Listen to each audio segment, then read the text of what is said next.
ప్రతిజ్ఞ తీసుకున్నాడు. ఈరోజు అర్జునుడిని చనిపోవాలని కృష్ణుడు ఆయుధం పట్టాలి. అర్జునుడు కాపాడుకోవడానికి కృష్ణుడు ఏమన్నాడు? ఆయుధం పట్టాలి. ఏం ఆయుధం పట్టాడు? రక్తం వేసి ఒక చక్రాన్ని పట్టుకున్నాడు. మరి పట్టుకున్నప్పుడు భీష్ముడు చెప్పడానికి ముందుకు పెట్టాడు. అర్జునుడు ఆపేశాడు. మరి ఆ చక్రం ఏమైంది తర్వాత? అటు భీష్ముడు చావలేదు, ఇటు కృష్ణుడు చక్రాన్ని వదలలేదు. ప్రతిజ్ఞ అటు ఇటుగా ఆ రోజులో అయిపోయింది. భీష్ముడు గెలిచాడు ఫైనల్. ఎందుకంటే కృష్ణుడు చేత ఆయుధం పోయింది. ఆ చక్రం ఏమైందంటే ఆ ఇసుక వచ్చి ఈ ప్లేస్ అందుకనే ఏక చక్రం. ఆ ఒక్క చక్రం ఏర్పడింది. కృష్ణుడు ఏమంటున్నాడు? ఫౌండేషన్ చేస్తానన్న తర్వాత నేను అక్కడ వస్తాను అన్నాడు. సీడ్ ఇక్కడ, తర్వాత చెట్టు తర్వాత.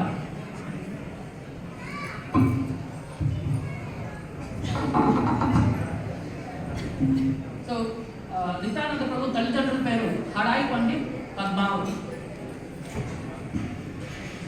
చిన్నప్పటి నుంచే కూడా నిత్యానంద ప్రభు ఒక విధమైన స్పిరిచువల్ ఎంగేజ్మెంట్లో ఉండేవారు. ఒక 3-4 ఏళ్ళు పిల్లలు ఏం చేసేవారు?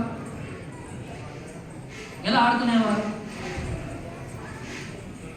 తోటి పిల్లలతో ఆడుకుంటారు. నిత్యానంద ప్రభు ఎంగేజ్మెంట్ ఏంటి?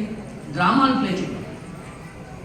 చిన్నప్పటి నుంచి కూడా కృష్ణుడి యొక్క లీలలన్నీ కూడా ఎనాక్ట్ చేసేవాడు. ప్రతిరోజు సాయంకాలం ఒక్కొక్క రోజు ఒక్కొక్క పాస్టర్ ఎంత ఎనాక్ట్ చేసేవాడంటే చూసేవాళ్ళందరికీ కూడా ఆ విజువలైజేషన్ ఎంత బాగుండేదంటే వాళ్ళందరికీ ఆ లీనమైపోయారు భగవంతుడి లీలలు.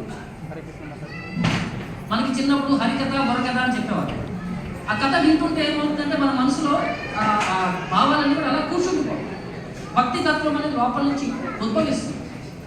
సో నిత్యానంద ప్రభు యొక్క ఫేషియల్